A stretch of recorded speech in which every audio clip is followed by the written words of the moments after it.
हाँ जी मेरे CA foundation बच्चों, very very good morning, good evening, good afternoon. मैं आपका दोस्त सीए अनु सिंह तोमर आपके सामने हाजिर हूँ। सर जी, हमारा चल रहा है आरंभ सीरीज और मेरा बच्चा थोड़ा थोड़ा पढ़ रहा है, ज़्यादा तो नहीं पढ़ रहा है अभी। कहीं ना कहीं जेन वाले बच्चे एग्जाम का वेट, रिजल्ट का वेट कर रहे हैं। मे वालों की भी आंखें खुली नहीं है, बट क्या करें, हमें तो पढ़ाना है। मेरे बच्चे को लेट लपेट आएगा जरूर, पर आएगा आएगा। चलो शुरू करते हैं, कोई दिक्कत वाली बात नहीं। हमने लास्ट अपने लेक्चर में बेसिक में अपना थ्योरेटिकल फ्रेमवर्क शुरू किया था। बिल्कुल पहले चैप्टर से कहानी शुरू करी मैंने।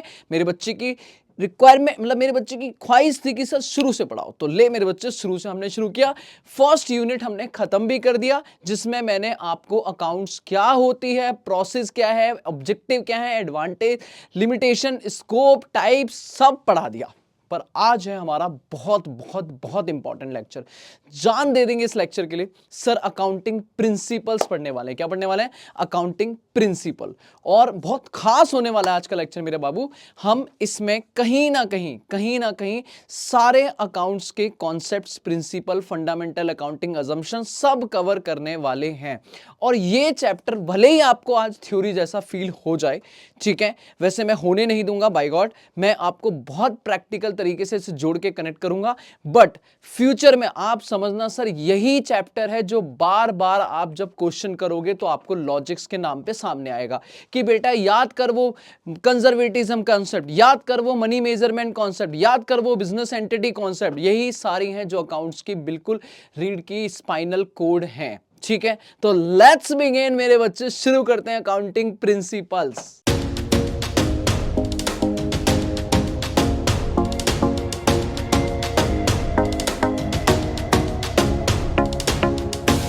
हाँ जी, तो मेरे बच्चे ध्यान से सुन। अकाउंटिंग प्रिंसिपल्स या कॉन्सेप्ट या कन्वेंशंस या अजम्पशंस क्या होती है, मैं सबको एक साथ कवर करने वाला हूं। मैं सिंपली एक बात बोलूं तो बच्चे एक बात सुनिए ध्यान से। हमारे ना हमेशा एक वर्ड आता है, अगर मैं तेरे को वर्ड डिस्कस करूं तो वहां से कहानी शुरू होती है। पहले ये समझ, एक वर्ड होता है गैप। क्या मतलब होता है गैप का? गैप बोलते हैं generally accepted accounting principles. Gap का फुल फॉर्म क्या है?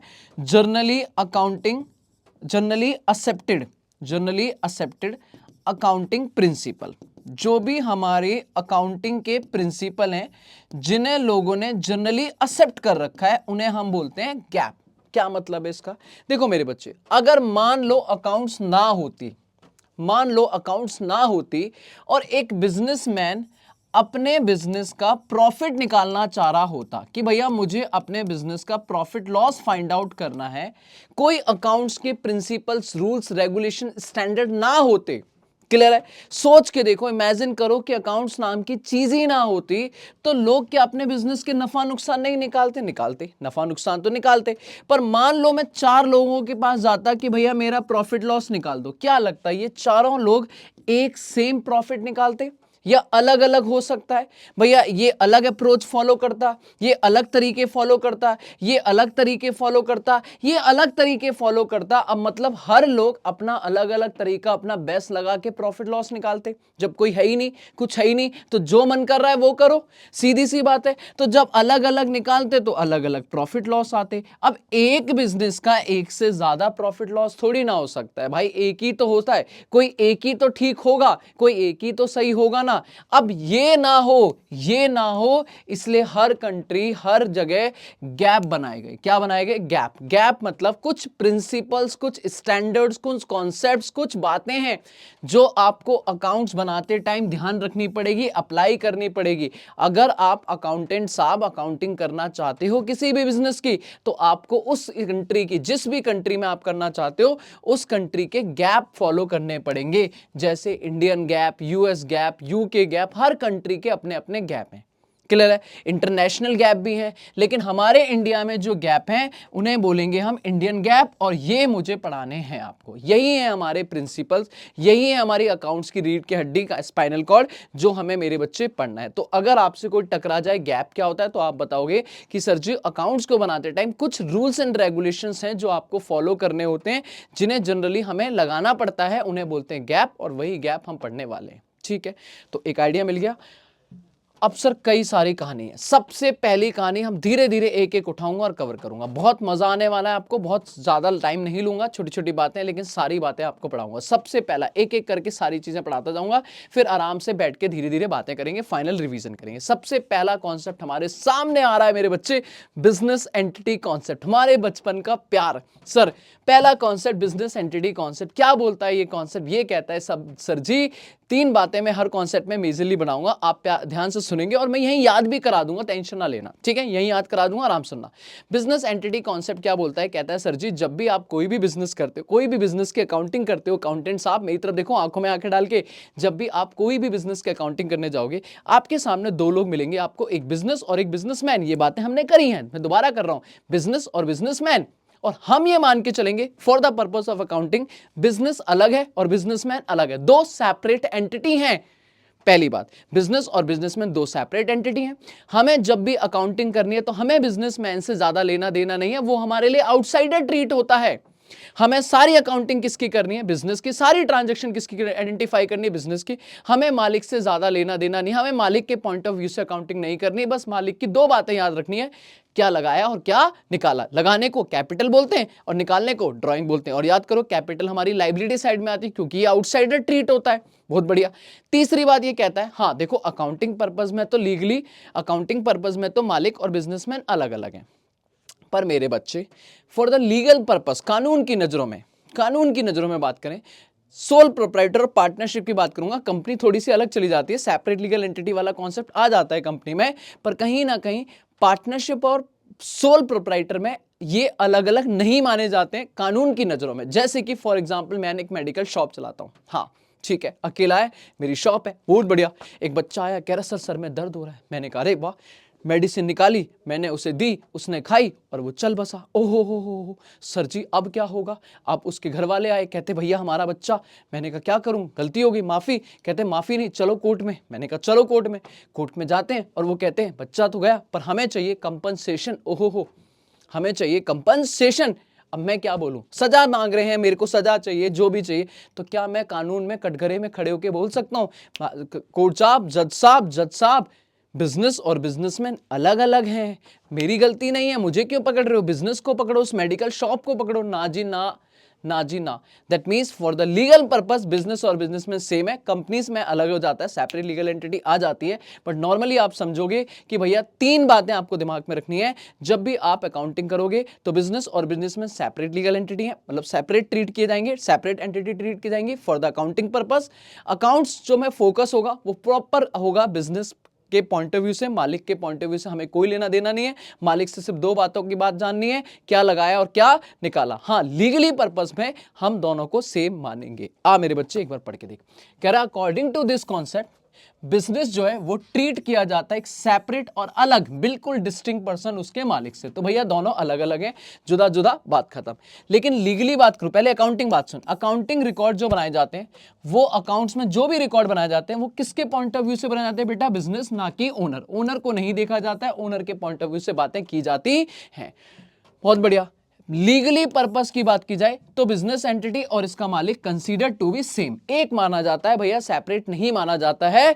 फॉर द अकाउंटिंग पर्पस ये कंसीडर 2 माने जाते हैं अलग अलग, याद रखना। तो अकाउंटिंग पर्पस में अलग माने जाते हैं, लीगल पर्पस में एक माने जाते हैं। ऑफकोर्स कंपनीज एक्ट अलग कहता है, कंपनीज एक्ट में हो जाता है, ठीक है ठीक है। तो कह रहा है एंटिटी कॉन्सेप्ट के हिसाब से जो इंटरप्राइजेस है, जितना भी मालिक से पैसा लिया है, कैपिटल जो मालिक ने लगाई है, उसे आज नहीं तो कल वो उसे वापस करना है, इसीलिए वो रिस्क कैपिटल कहलाती है। और प्रॉफिट मांगता है, बात छोड़ो ना, सीधी सी बात है, लायबिलिटी ट्रीट करते हैं हम, सीधी बात है, हम लायबिलिटी ट्रीट करते हैं। इसीलिए कैपिटल और ड्राइंग की अकाउंटिंग होती है अलग से, कि मालिक ने लगाया उसको अलग से रिकॉर्ड होगा, मालिक जो निकाल रहा है उसको अलग से रिकॉर्ड होगा, क्योंकि हमें मालिक से लेना देना नहीं है, वो हमारे लिए आउटसाइडर है। बहुत बढ़िया। पहला कॉन्सेप्ट लल्लू कॉन्सेप्ट, इजी कॉन्सेप्ट, बचपन का प्यार खत्म। बताओ दोबारा से। Sir as per the business entity concept, business और बिजनेसमैन दोनों अलग अलग हैं, लीगल पर्पस में दोनों सेम है, अकाउंटिंग पर्पस में दोनों अलग हैं, और अकाउंट्स में जो फोकस होगा, जो पॉइंट ऑफ व्यू होगा, जो देखने का नजरिया होगा, वो बिजनेस के पॉइंट ऑफ व्यू से होगा, मालिक के पॉइंट ऑफ व्यू से नहीं होगा। इसीलिए मालिक को आउटसाइडर ट्रीट किया जाता है, उसने जो पैसा लगाया उसे कैपिटल बोले तो लाइबिलिटी बोली जाती है, ठीक है। चलो जी, अगला कॉन्सेप्ट बढ़िया। मनी मेजरमेंट कॉन्सेप्ट, क्या होता है मनी मेजरमेंट कॉन्सेप्ट? फिर 3 बातें बताऊंगा मैं, बढ़िया से दिमाग में फिट करा दूंगा, मेरे साथ बोलेगा तो याद हो जाएगा, खाली बैठेगा तो कुछ भी नहीं होगा। मनी मेजरमेंट कॉन्सेप्ट कहता है कि जब आप कोई भी बिजनेस में ट्रांजैक्शन रिकॉर्ड करो, सब पढ़ाया मैंने, जब भी कोई भी बिजनेस में ट्रांजैक्शन रिकॉर्ड करोगे, कोई भी घटना घटेगी बिजनेस के अंदर, तो उसको हम नंबर्स में नहीं, मनी में मेजर करेंगे। हम कभी नहीं बोलेंगे हमने 3 एसी खरीदे, हम कभी नहीं बोलेंगे हमने 5 मशीन खरीदी, हम कभी नहीं बोलेंगे हमने 10 पेन खरीदे। हम हमेशा बोलेंगे मेरे बच्चे, हमने 1 लाख की मशीन एसी खरीदी, हमने 5 लाख की मशीन खरीदी, हमने 2 लाख के पेन खरीदे। दैट मीन्स हमेशा मनी में मेजर करेंगे और मनी में बात करेंगे। पहली बात, ठीक है। दूसरी, अगर कोई ट्रांजैक्शन भले ही कितनी भी इंपॉर्टेंट हो, ये लिमिटेशन भी है, ये मनी मेजरमेंट कॉन्सेप्ट है और ये लिमिटेशन भी है। कह रहा भले ही कितनी भी इंपॉर्टेंट हो, आपकी क्वालिटी ऑफ प्रोडक्ट, आपकी क्वालिटी ऑफ मैनेजमेंट, आपका ह्यूमन रिसोर्स जो आपके लिए बहुत लॉयल है, आपको छोड़ के जाना नहीं, बिल्कुल कतई नहीं सोच रहा इस बारे में, इससे बेटर आपको क्या मिलेगा, लेकिन इन बातों को अकाउंट्स मेंटेन नहीं करेगी, क्योंकि कोई भी ट्रांजैक्शन भले ही कितनी भी इंपॉर्टेंट हो, अगर वो मनी में मेजर नहीं हो सकती, मनी में कन्वर्ट नहीं हो सकती, तो अकाउंट्स उसको जगह नहीं देगा। पहली बात, सारी ट्रांजैक्शन मनी में मेजर करके रिकॉर्ड की जाएंगी। अगर कोई मनी में मेजर नहीं हो सकती, भैया कुछ भी हो जाए उसे आप नहीं करोगे। तीसरी बात, जब आप मनी में मेजर करोगे तो which should be a common unit, एक कॉमन यूनिट होना चाहिए, एक कॉमन करेंसी होनी चाहिए। भाई ऐसा नहीं है कि आप किसी चीज को डॉलर में यूज कर, डॉलर में भी है कुछ आपका यूरो में भी करेंसी है, कुछ आपकी रुपीस भी है, कुछ ये भी है। भाई आपकी रूलिंग कंट्री कहाँ है, कहाँ अकाउंटिंग कर रहे हो आप? अगर इंडिया में बैठे हो तो इंडियन अकाउंटिंग का इंडियन रुपीस में सबको कन्वर्ट करके शो करोगे। रूलिंग कंट्री की करेंसी को आप डिनोमिनेशन में लेके चलोगे। सुन ले बेटे बच्चे, देख ले, खत्म।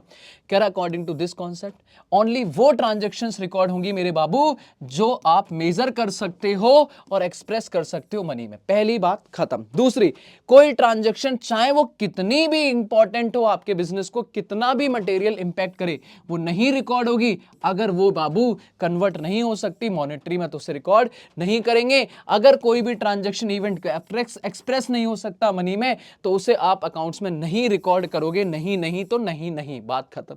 और जब आप रिकॉर्ड करोगे तो वो यूनिट कॉमन यूनिट होना चाहिए और वो करेंसी होनी चाहिए जो भी कंट्री रूल कर रही है, जिस कंट्री में हम बैठ के अकाउंटिंग कर रहे हैं। यूएस में कर रहे हो तो डॉलर, यूके में कर रहे हो तो भैया पाउंड, इंडिया में कर रहे हो तो रुपीस। बहुत बढ़िया, मचा दिया, मजा आया।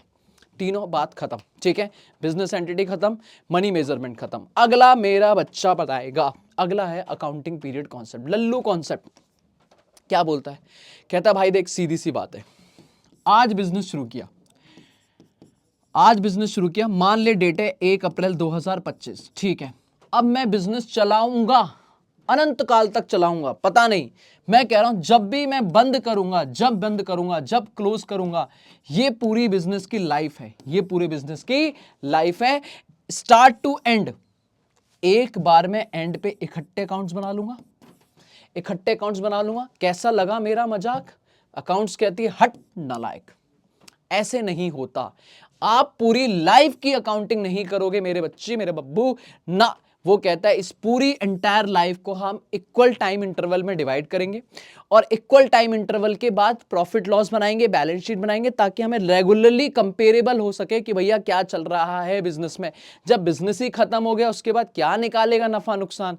बिजनेस को चलते हुए निकाल कि भैया सही चल रहा है, बेकार चल रहा है। और दूसरी चीज बेटा, ये जो इक्वल टाइम इंटरवल होगा ये जनरली 1 साल का होगा, विच में भी कैलेंडर ईयर या फाइनेंशियल ईयर, पर जनरली हमारा 1 अप्रैल से 31 मार्च शुरू होता है। ये सारी बातें कहां लिखी है बाबू? अकाउंटिंग पीरियड या पीरियोडिसिटी कॉन्सेप्ट में। 3 बातें।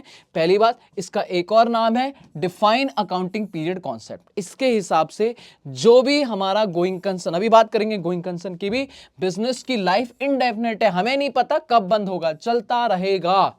अब उस पूरी एंटायर लाइफ को हम बिजनेस की डिवाइड कर देंगे इक्वल टाइम इंटरवल में। मजा आए तो लाइक करना, शेयर करना, कमेंट करना। बाबू एक एक लाइन ऐसे पढ़ाऊंगा कि तेरे को ये नहीं लगेगा इंग्लिश की हिंदी कर रहा हूं ना, तेरे दिमाग में फिट हो जाएंगी ये बातें, कभी नहीं भूलेगा। आजा, इक्वल टाइम इंटरवल में बाय करेंगे ताकि हमें फाइनेंशियल परफॉर्मेंस और पोजीशन पता चल जाए रेगुलरली कि भैया हमारा क्या चल रहा है बिजनेस में। और बेटा ये जो हमारा कॉन्सेप्ट कहता है ये जनरली एक पीरियड के बाद बनाएंगे, not the end of year. ये बात दोबारा रिपीट कर रही है, जनरली ये पीरियड क्या होगा? 1 साल का, एक कैलेंडर ईयर, विच में भी हम फॉलो करते हैं 1 अप्रैल से 31 मार्च। ठीक है भाई, तो अकाउंटिंग पीरियड कॉन्सेप्ट खत्म। बाबू क्या बोला इसने कि सर जी आपका डिफाइंड अकाउंटिंग पीरियड है, पूरे लाइफ की अकाउंटिंग नहीं करनी है, लाइफ को तोड़ना इक्वल टाइम इंटरवल में, इक्वल टाइम इंटरवल के बाद आप अपनी फाइनेंशियल परफॉर्मेंस पोजीशन निकालोगे ताकि बेटर तरीके से कंपेरेबिलिटी या इवैल्यूएशन हो सके। ये इक्वल टाइम इंटरवल जनरली 1 साल का होगा और 1 अप्रैल से लेकर 31 मार्च को खत्म होगा। 3 पढ़ चुके हैं हम, बिजनेस एंटिटी, मनी मेजरमेंट और अकाउंटिंग पीरियड कॉन्सेप्ट। लास्ट में एक बार सारा समराइज करूंगा, अभी आगे बढ़ता हूं। फोर्थ है going concern concept, most important, most important. इन्हें बाद में अजम्पशन भी बोलूंगा।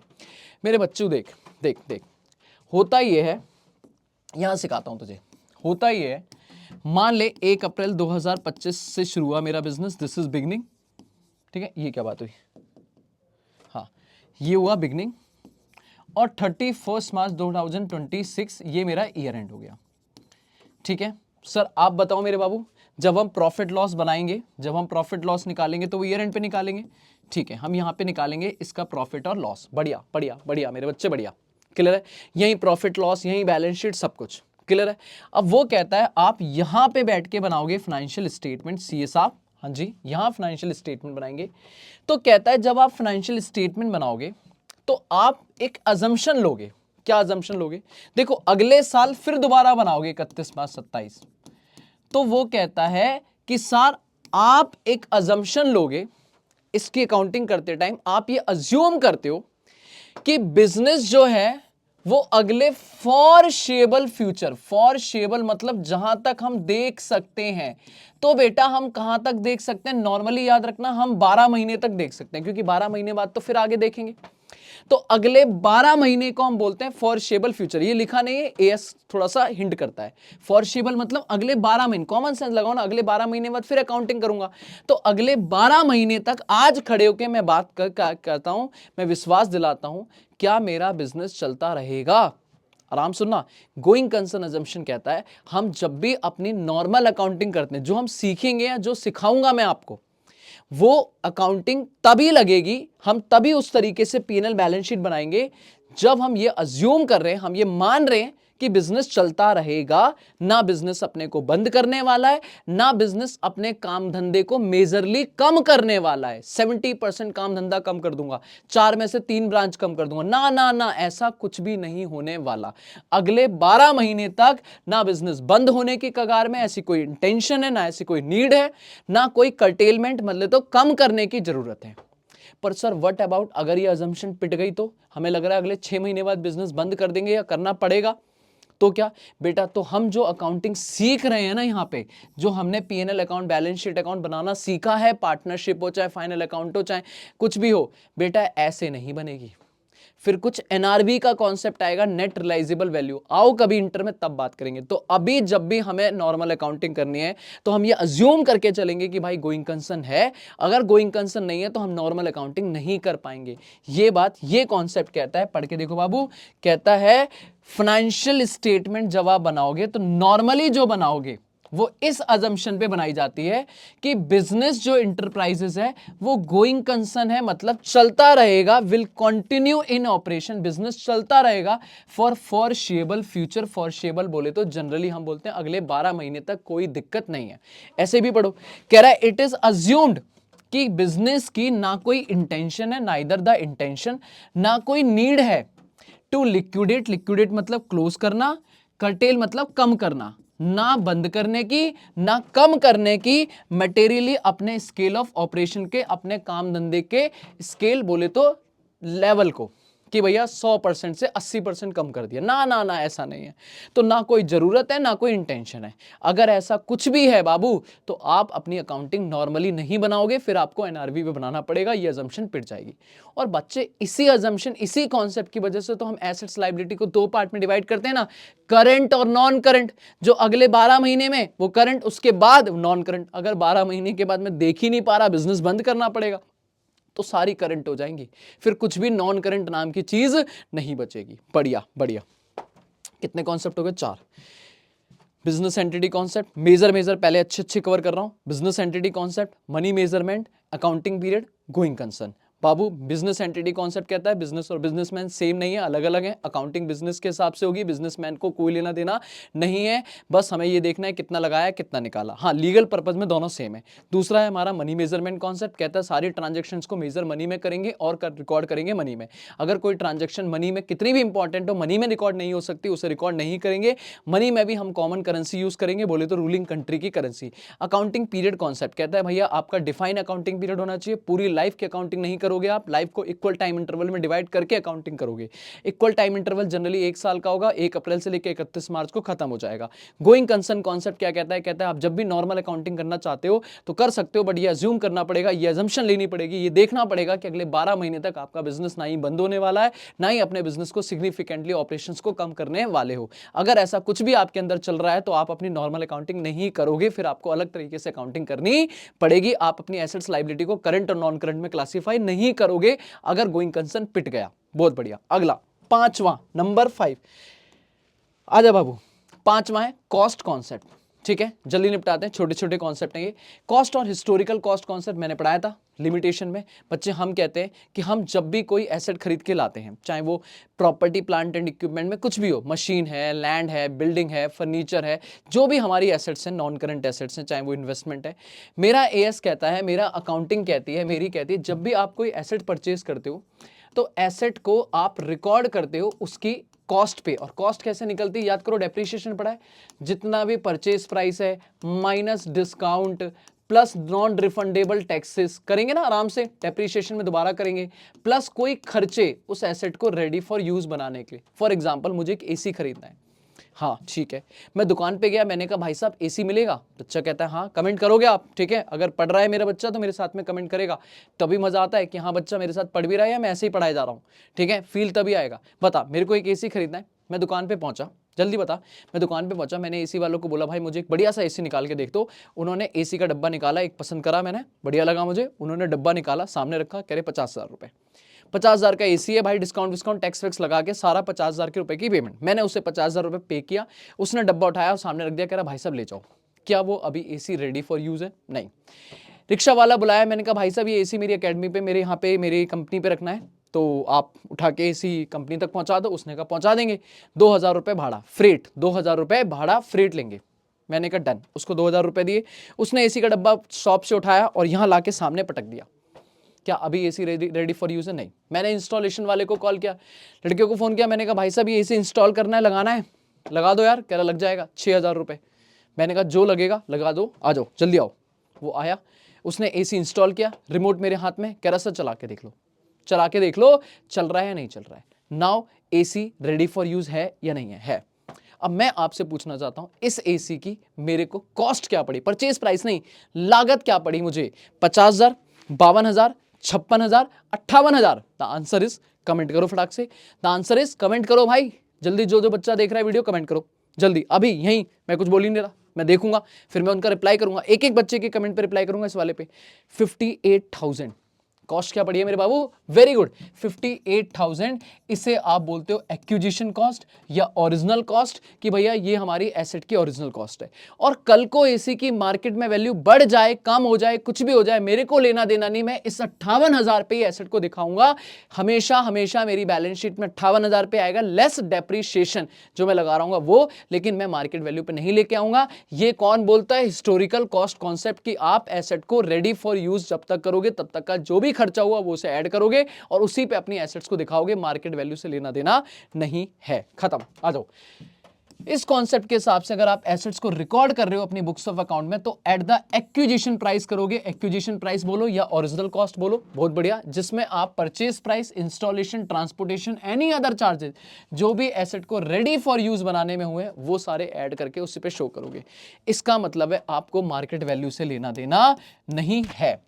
और बेटा एसेट को हम शो करेंगे बैलेंस शीट में कॉस्ट लेस डेप्रीशिएशन। अगर उस पर डेप्रीशिएशन लग रहा है डेप्रीशिएशन लगा दो, लेकिन मार्केट वैल्यू से लेना देना नहीं है। बहुत बढ़िया।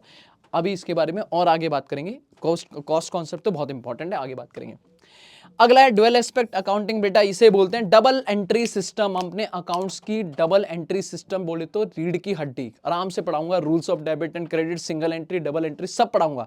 बस अभी कॉन्सेप्ट पढ़ना, यही थ्योरी अगले आगे जाके आपका प्रैक्टिकल बनने वाला है बेटा, ये थ्योरी नहीं है। कहता है भाई साहब ये कोर है हमारी अकाउंट्स की, जिसे हम बोलते हैं double entry book keeping system. इसके हिसाब से हर ट्रांजेक्शन के, मेरे बच्चे मेरे बाबू, आप अकाउंट्स में एक पत्ता भी हिलाते हो ना तो उसके दो ट्रीटमेंट करते हो, एक आया तो एक गया, एक डेबिट तो एक क्रेडिट। बोल हाँ या ना। अभी क्या होता है डेबिट, क्या होता है क्रेडिट, पढ़ेंगे आराम से, कब डेबिट कब क्रेडिट, रूल्स सब पढ़ाऊंगा। फुल फील कर अभी मेरे साथ में। एक पेन खरीदा मैंने, तो बता बेटा क्या आया, पेन आया और पैसा गया। तो पेन आया, पेन डेबिट, पैसा क्रेडिट। अभी बात करेंगे वैसे क्या डेबिट मतलब, एक आया एक गया, बात खत्म। इसीलिए तो हम लोग कहते हैं कि अकाउंटिंग में इस कॉन्सेप्ट के हिसाब से हर ट्रांजैक्शन के बेटा कम से कम कितने इंपैक्ट हैं, दो इंपैक्ट हैं, एक डेबिट एक क्रेडिट। एक अकाउंट डेबिट होगा तो दूसरा अकाउंट पक्का पक्का एक क्रेडिट होगा, पक्की बात है। और इसे ही हम डबल एंट्री सिस्टम भी बोलते हैं। और याद करो अकाउंटिंग इक्वेशन बचपन में पढ़ते थे, इससे अच्छी तरीके से लिखता हूं, एसेट इज इक्वल टू क्या, liability plus capital, liability plus capital. इन दोनों को, इसको बोलते हैं हम अकाउंटिंग इक्वेशन, कि हमने जो भी एसेट खरीदी है उसका पैसा या तो हमने उधार लिया है या मालिक ने खुद लगाया। भाई मालिक के बिजनेस में जो भी एसेट है, हमारे बिजनेस में जो भी एसेट है, या तो उसका पैसा मालिक ने लगाया है या हमने उधार लिया है। तो हमेशा ये मैच करता है, इसका डेबिट क्रेडिट रूल मैच करता है, ठीक है। बैलेंस शीट मैच करती है, फलाना ठिकाना, ये बैलेंस शीट ही तो है, डन सर डन। तो हमारे टोटल कितने हो गए, 6, जिसमें से अगर मैं बोलूँ तो कॉस्ट हमेरा इंपॉर्टेंट है, ठीक है। चलें आगे, बढ़िया मजा आ रहा है, बढ़िया बढ़िया सारे कॉन्सेप्ट बेटा समझा रहा हूं मैं। चलो अगला है कंसिस्टेंसी, मोस्ट इंपॉर्टेंट।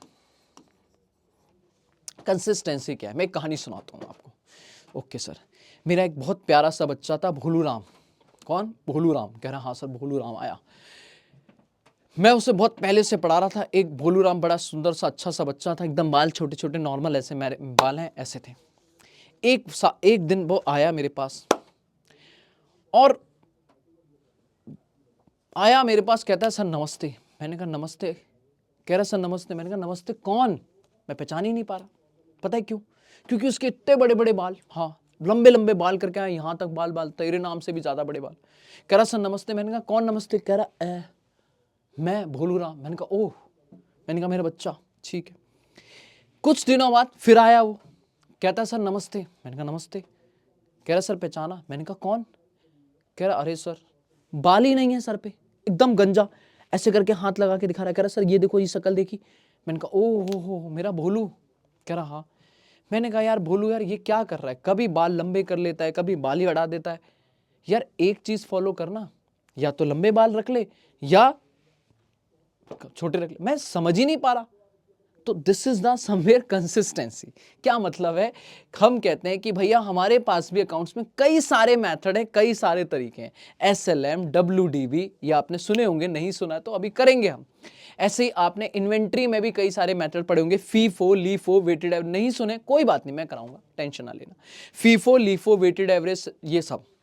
अब बच्चा मेरा क्या कर रहा है, एक साल फीफो, फिर अगले साल लीफो, फिर अगले साल वेटेड एवरेज, फिर अगले साल सिंपल एवरेज, एक साल SLM, फिर अगले साल WDV, फिर SLM, फिर W। अरे बाबू गेम खेल रहे हैं क्या, ये अकाउंटिंग चल रही है, मजे चल रहे हैं कि कभी जब मन कर रहा है जो, ना जी ना।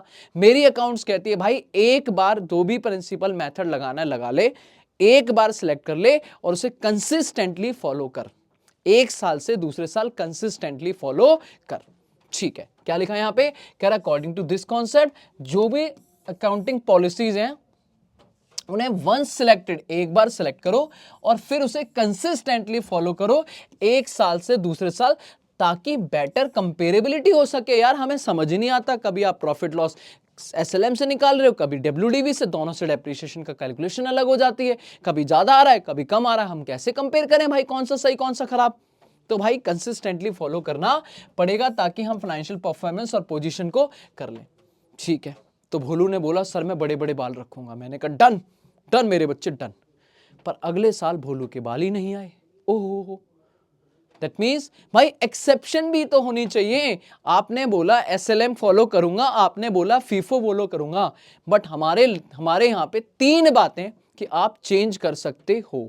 ऐसा नहीं है कि एक बार सिलेक्ट कर लिया तो फिर चेंज ही नहीं हो सकता, चेंज कर सकते हो, पर 3 एक्सेप्शन है। क्या क्या एक्सेप्शन है?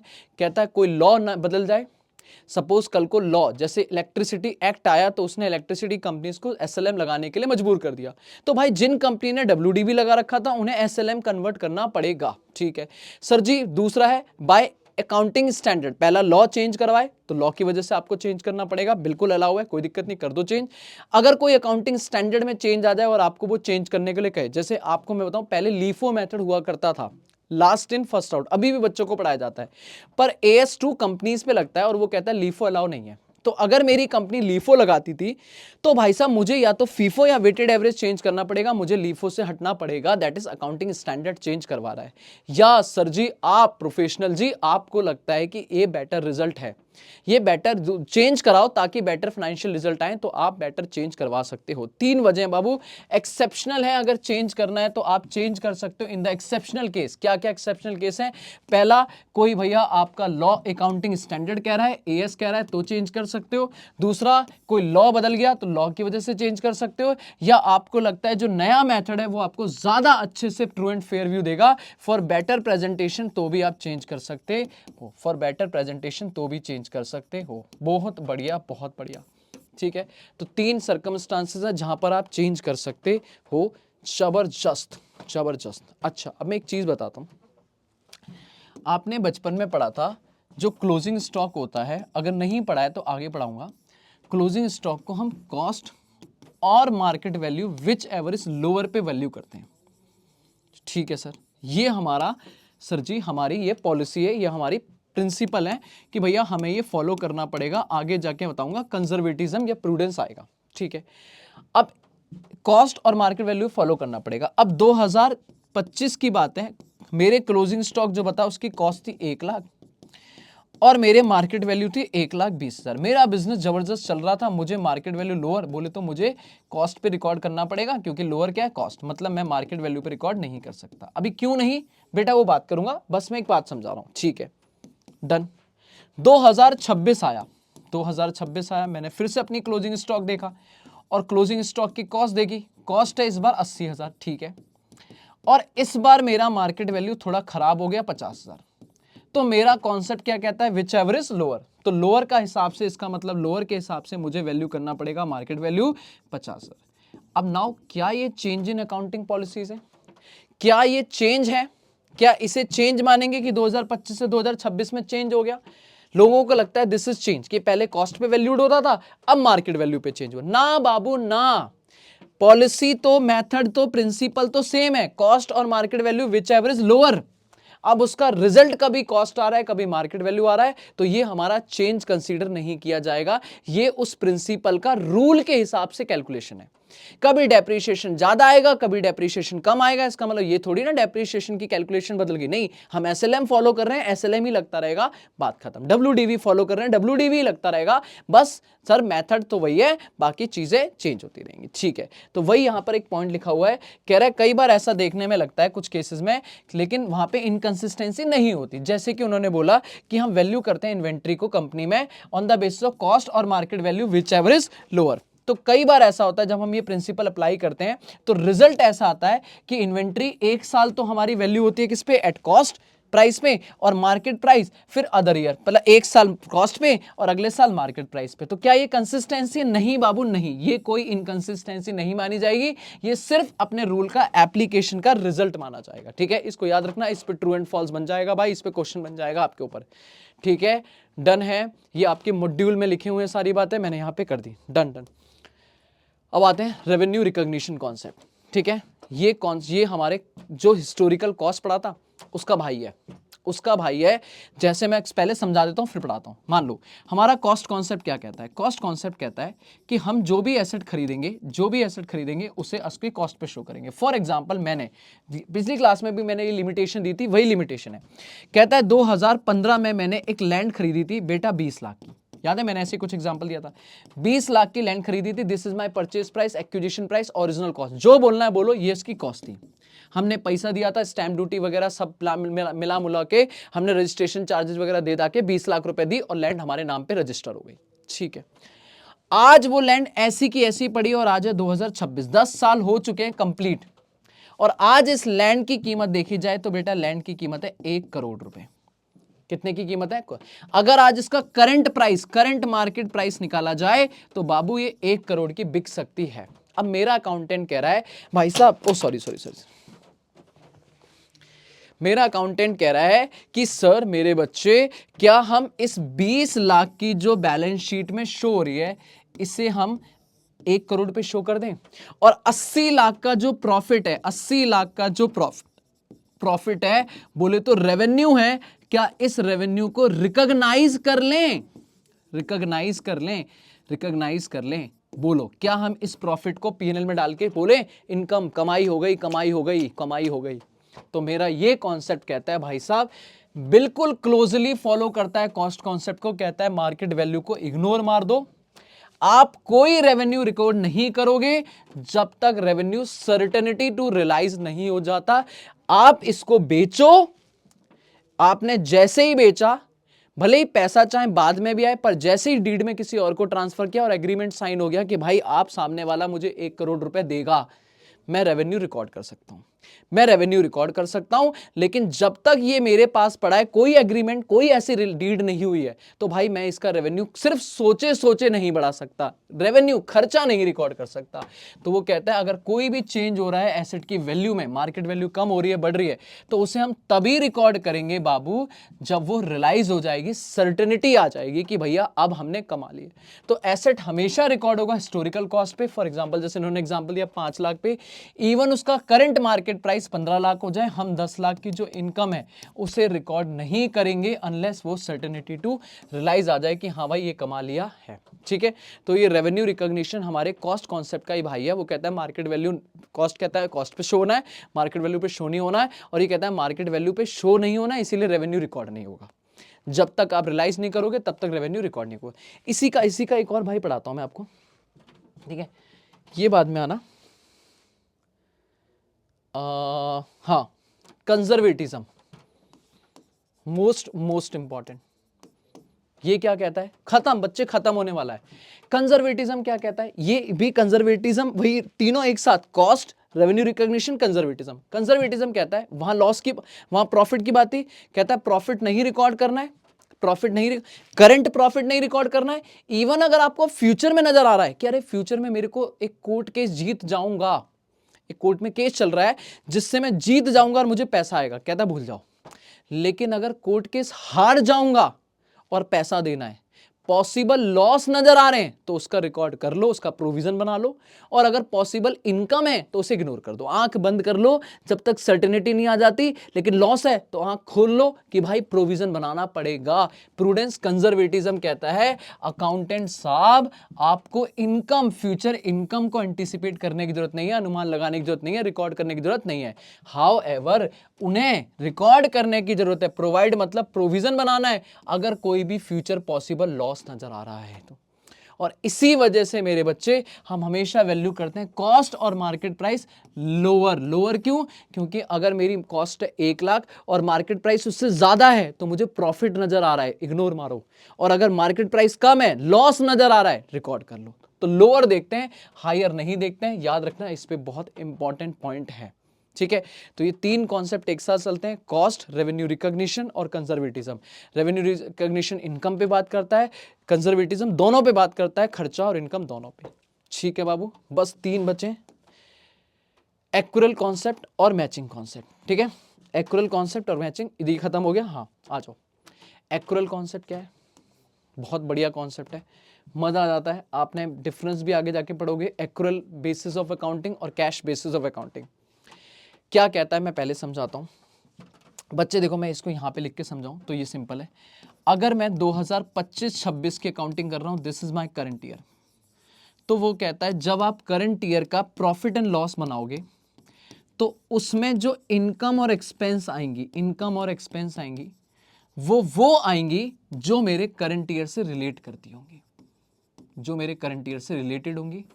कोई भी ट्रांजैक्शन अगर इस साल हुई है, कोई भी ट्रांजैक्शन, कोई भी इनकम एक्सपेंस इस साल से बिलोंग करता है, तो इस साल रिकॉर्ड होगा इररिस्पेक्टिव ऑफ कैश रिसीव्ड या पेड या नॉट। पैसा आया है, पैसा नहीं आया, इस बात से मुझे कोई फर्क नहीं पड़ता। अगर मैंने एम्प्लॉय से काम कराया, मैंने पूरे साल एम्प्लॉय से काम किया, पर मैंने बोला जनवरी फरवरी मार्च की सैलरी बेटा तुझे मई में दे दूंगा, अभी बिजनेस थोड़ा दिक्कत में चल रहा है, 3 महीने की सैलरी इकट्ठी दे दूंगा बाद में। बाबू क्या ये 3 महीने की सैलरी का खर्चा अगले साल रिकॉर्ड होगा? नहीं, इसी साल रिकॉर्ड होगा on the basis of accrual outstanding बोलेंगे। बोल हाँ है ना। एक रेंट मैंने अगले साल का इसी साल पे कर दिया, अगले साल का इसी साल पे कर दिया, क्या वो खर्चा इस साल आएगा? नहीं, अगले साल आएगा। क्या मैं इसे एक छोटी सी बात बोलूं, एनपीओ में भी मैं बोलता हूं, एनपीओ पढ़ाऊंगा तब भी बोलूंगा बेटा 2 बातें याद रखोगे एक्यूरल से, करंट ईयर का छोड़ेंगे नहीं, छोड़ेंगे नहीं। करंट ईयर की कोई भी चीज अगर वो इनकम एक्सपेंस इस साल से रिलेट कर रही है, चाहे पैसा आया है या नहीं आया, छोड़ेंगे नहीं। और कोई चीज जो करंट ईयर से रिलेट नहीं करती है, रिलेट नहीं कर रही है बेटा, उसे रखेंगे नहीं, उसे रखेंगे नहीं इनकम एक्सपेंस में, पीएनएल में रखेंगे नहीं। वो बेटा जिस साल से बिलोंग कर रही है उस साल में जाएगी। तो एक्यूरल कॉन्सेप्ट बिल्कुल क्लियर कट बात कहता है भैया, इस साल का इस साल, अगले साल का अगले साल, पिछले साल का पिछले साल, खत्म हो गया ये। ठीक है, खत्म हो गया एक्यूरल। कहता है the effect of the transactions and other event, कुछ भी हो रहा है वो रिकॉग्नाइज किया जाएगा ऑन मर्केंटाइल बेसिस। ये याद रखना, मर्केंटाइल मतलब एक्यूरल का ही दूसरा नाम है मर्केंटाइल। ठीक है, दैट मीन्स जब वो अकर हो रही है, जिस टाइम वो हो रही है, चाहे पैसा आया हो या ना आया, उससे कोई लेना देना नहीं है, वो रिकॉर्ड होंगी उस फाइनेंशियल ईयर में, उस अकाउंटिंग रिकॉर्ड में, उस फाइनेंशियल स्टेटमेंट में जिस पीरियड से बेटा वो रिलेट करती होंगी। क्या करती होंगी? रिलेट। तो अगर करंट ईयर की चीजें तो करंट ईयर में रिकॉर्ड होंगी, प्रीवियस ईयर की तो प्रीवियस ईयर, नेक्स्ट ईयर है तो नेक्स्ट ईयर। करंट ईयर की छोड़ेंगे नहीं, करंट जो करंट ईयर की नहीं है उसे रखेंगे नहीं। बहुत बढ़िया।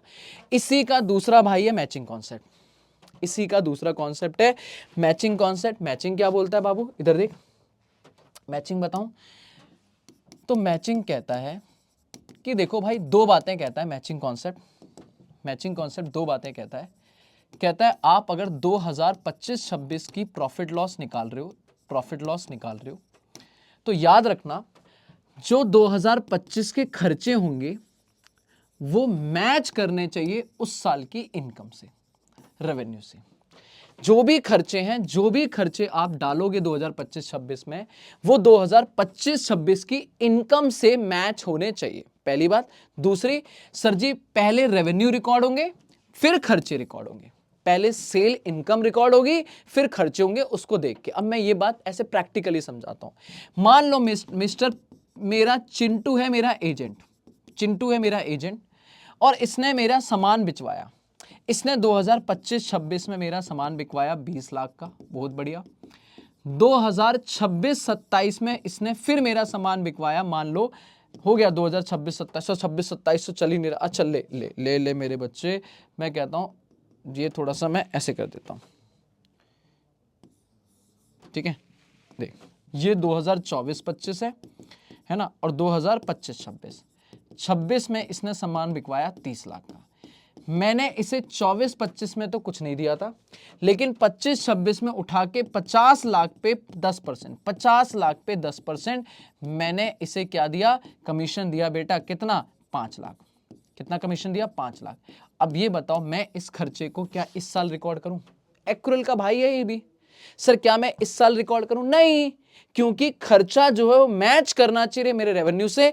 तो 5 लाख का जो मैंने पे किया वो 2 लाख तो मेरे पिछले साल से रिलेट कर रहा है, पिछले साल की इनकम से रिलेट कर रहा है, तो पिछले साल जाना चाहिए। 3 लाख मेरा इस साल जाना चाहिए। तो खर्चा should be match with the benefits revenue, जो भी बोलना है बोलो। ठीक है, डन है। तो ये पॉइंट खत्म करते हैं यहां पर। बब्बू जल्दी देख ले। कहता है इसमें 2 बातें, जब भी आप करेक्ट प्रॉफिट लॉस निकालना चाहते हो तो आपके सारे खर्चे बेटा मैच होने चाहिए with the revenue of the period जिसके लिए आप काम कर रहे हो। जैसे मेरे करंट ईयर के लिए काम कर रहे हो तो करंट ईयर की इनकम के खर्चे करंट ईयर की इनकम से करंट ईयर के खर्चे मैच होने चाहिए। और दूसरी बात, किसी भी फाइनेंशियल ईयर में, पहली बात ये, दूसरी बात जब भी आप फाइनेंशियल स्टेटमेंट बनाओगे तो आप पहले रेवेन्यू रिकॉग्नाइज करोगे, पहले रेवेन्यू रिकॉग्नाइज करोगे, उसके बाद खर्चा उससे रिलेटेड जो आपने किया है रेवेन्यू को कमाने के लिए वो रिकॉर्ड होगा। तो पहले इनकम फिर एक्सपेंस, पहले इनकम फिर एक्सपेंस, एक्सपेंस मैच होना चाहिए रेवेन्यू से, और पहले इनकम रिकॉर्ड होंगी फिर खर्चे रिकॉर्ड होंगे। डन, ठीक है, ऑलमोस्ट खत्म है बच्चे। बस लास्ट पॉइंट है मटेरियलिटी। ठीक है, नॉट सो इंपॉर्टेंट, पर पढ़ के जाना बेटा। ठीक है, मटेरियलिटी क्या होता है, नाम से होता है, मटेरियल मतलब होता है इंपॉर्टेंट, मटेरियल मतलब क्या होता है इंपॉर्टेंट। अब देखो, एक पहले कॉन्सेप्ट होता था full disclosure concept.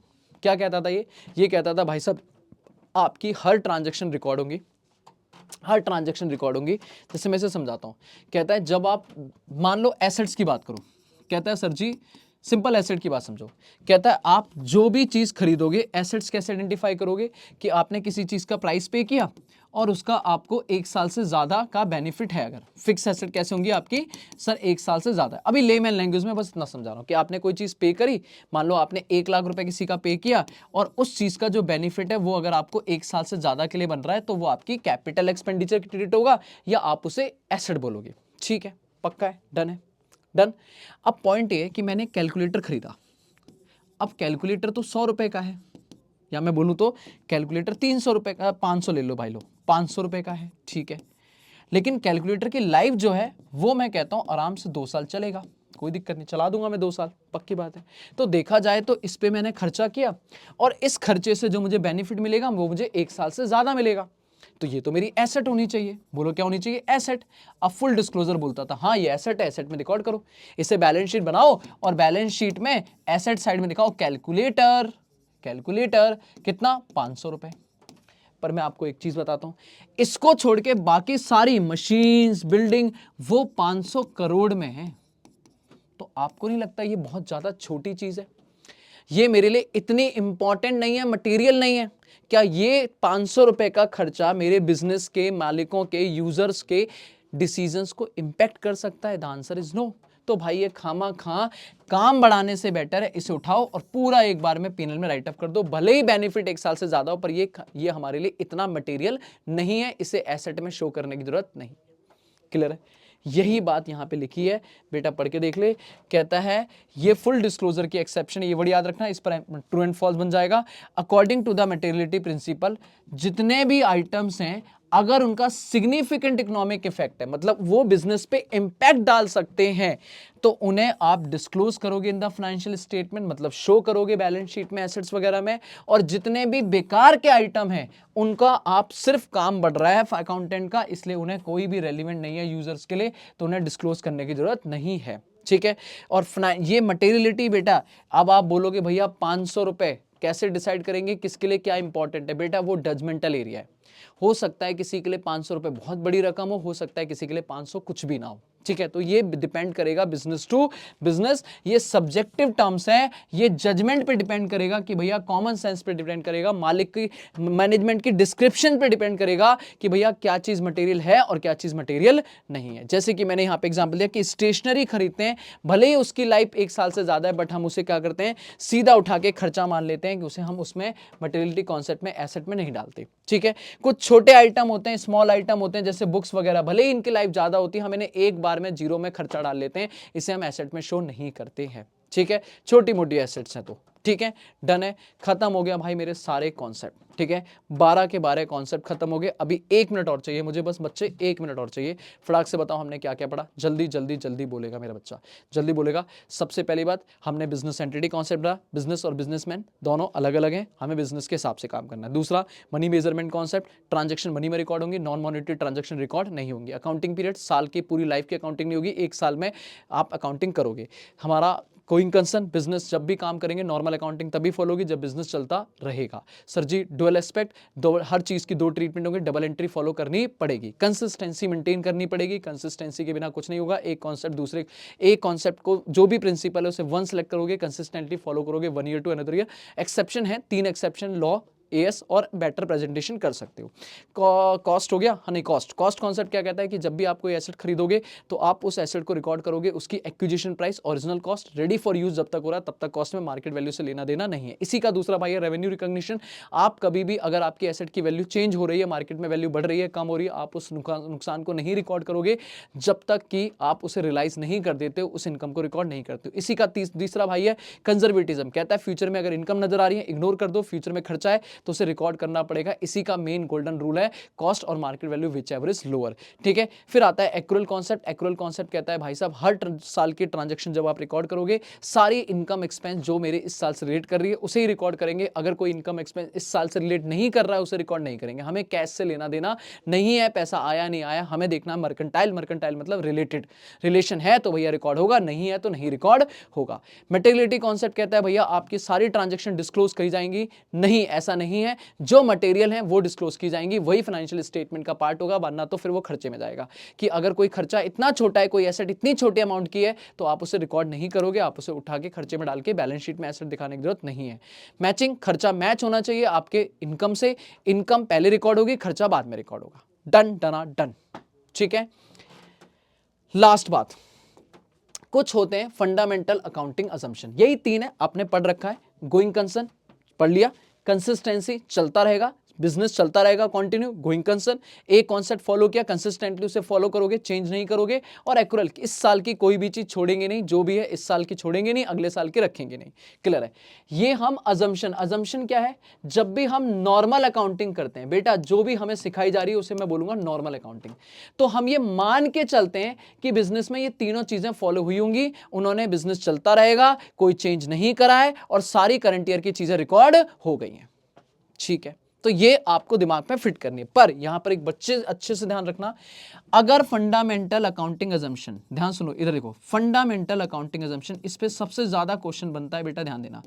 Fundamental accounting assumption जो तीन है, अगर वो फॉलो हो रही है, इफ फॉलोड, इफ फॉलो मतलब हमने उनमें कुछ भी चेंज नहीं किया, बिजनेस चलता रहेगा, कंसिस्टेंटली फॉलो हुई है, सारी ट्रांजैक्शन रिकॉर्ड हुई है, तो हमें इसको कोई डिस्क्लोजर देने की, किसी को कुछ बताने की जरूरत नहीं है, क्योंकि ये assumption world wide, India wide famous है कि भाई ये तो हुआ ही होगा। तो हमें दोबारा से बताने की जरूरत नहीं है कि हमने ये फॉलो करी। अगर फॉलो हो रही है तो हमें कोई डिस्क्लोजर देने की जरूरत नहीं है। बट बाबू सोना मेरा, अगर नहीं फॉलो हो रही है, इफ नॉट फॉलो, हमारा गोइंग कंसर्न पिट गया है, हम अगले 6 महीने में बिजनेस बंद करने वाले हैं, हमने अपने अकाउंटिंग पॉलिसीज को चेंज कर दिया है, या हमने करंट ईयर की कुछ चीजें छोड़ दी हैं, तो बेटा हमें ये सेपरेटली डिस्क्लोज करना पड़ेगा, हमें सेपरेटली डिस्क्लोज करना पड़ेगा, याद रखना। ठीक है, यही बात यहां पे लिखी है कि भैया अगर आपकी फंडामेंटल अकाउंटिंग अजम्पशन ये अज्यूम की जाती है, अगर कुछ नहीं लिखा है, कुछ भी नहीं बता रहा है, तो हम ये अज्यूम करते हैं कि हमने ये फॉलो किया है, मतलब हमें उसका कोई डिस्क्लोजर देने की जरूरत नहीं है। बट अगर हम नहीं फॉलो कर रहे हैं, इसमें से कोई भी हम नहीं फॉलो कर रहे हैं, तो हमें उसका प्रॉपर फैक्ट बताना पड़ेगा, फैक्ट डिस्क्लोज करना पड़ेगा। ठीक है, पक्का। लास्ट पॉइंट बेटा, कुछ क्वालिटेटिव कैरेक्टरिस्टिक्स हैं, ये आपको मैं सेल्फ रीड करने के लिए दूंगा, बस मैं हिंट कर दूंगा, बाकी ये 4 कैरेक्टरिस्टिक्स आप इंपॉर्टेंटली करोगे, आपके बुक में और भी हैं पर 4 इंपॉर्टेंट हैं। ठीक है, मैं हल्का सा हिंट कर देता हूं। सबसे पहले आपके अच्छे अकाउंट्स कैसे माने जाएंगे कि अकाउंट्स में बेहतरीन क्वालिटी है। सबसे पहले वो अंडरस्टैंडेबल होना चाहिए, मतलब उसमें जो भी आपने यूज फॉर्मेट्स वगैरह जो भी यूज करे हैं वो सिंप्लीफाइड होने चाहिए, बिल्कुल सिंपल तरीके से, कोई दिक्कत वाली बात नहीं है। ठीक है, जो भी इंफॉर्मेशन क्वालिटी वगैरह प्रोवाइड की है वो सर जी रेडली अंडरस्टैंडेबल हो, ऐसा कोई डिफिकल्ट लेवल नहीं हो, सिंपल फॉर्मेट यूज करें, सिंपल जो भी आपको सिखाए गए जनरल एक्सेप्टेड प्रिंसिपल वो सब फॉलो किए गए हैं। ठीक है, रीजनेबल नॉलेज होनी चाहिए बिजनेस की, बात खत्म। रेलिवेंस, आप कोई भी इमटेरियल चीज, हमने मटेरियलिटी कॉन्सेप्ट पढ़ा है, कोई भी इमटेरियल चीज आप नहीं डालोगे, रेलिवेंट चीजें डालोगे, रेलिवेंट काम करेंगे, बात खत्म। ठीक है, रिलायबिलिटी, जितनी भी ट्रांजैक्शन करोगे इस पे आएगा सोर्स डॉक्यूमेंट, जो भी आपकी ट्रांजैक्शन रिकॉर्ड हुई होंगी उनके साथ में सपोर्टेड बाय एविडेंस होना चाहिए। सैलरी डाली है तो सैलरी स्लिप डालो, उसका वाउचर डालो। इलेक्ट्रिसिटी रेंट डाला है तो इलेक्ट्रिसिटी रेंट का कॉपी डालो। रेंट डाला है तो रेंट एग्रीमेंट की कॉपी डालो, उसका वाउचर डालो। मतलब आपका जो एंट्री हुई होंगी वो सच में रिलायबल है, सही है या नहीं है, उसके लिए सपोर्टेड बाय डॉक्यूमेंट होना चाहिए। ठीक है, सपोर्टेड बाय डॉक्यूमेंट होना चाहिए। और कंपेरेबिलिटी बेटा पिछले साल से इस साल के फिगर्स डालोगे ताकि बेटर कंपेरेबिलिटी हो सके और आप देख सको कि हाँ आप इंप्रूव कर रहे हो या नहीं कर रहे हो। तो ये 4 क्वालिटेटिव कैरेक्टरिस्टिक्स है, खुद रीड कर लेना, इसमें कोई दिक्कत नहीं, ये थोड़ा याद करने वाला ही पॉइंट है। क्लियर है, बट सिंपल सी 4 है, बात खत्म। इसके अलावा हम कहेंगे आज के लिए इतना ही, खत्म हो गया हमारा ये भी proper part, accounting principle concept ये। थैंक यू सो मच बच्चों, मजा आया हो, मेहनत करिए बेटा, मजा आया होगा। एक बार खुद से सेल्फ रीड ले लेना बुक के, खत्म हो जाएगा बच्चे। इसमें से एग्जाम में 4 से 6 नंबर का एक क्वेश्चन आ जाएगा, पक्की बात है, पढ़ लेना। Thank you so much. और कमेंट करना, अगर अच्छी लगी वीडियो तो लाइक शेयर जरूर करना। Bye bye, take care.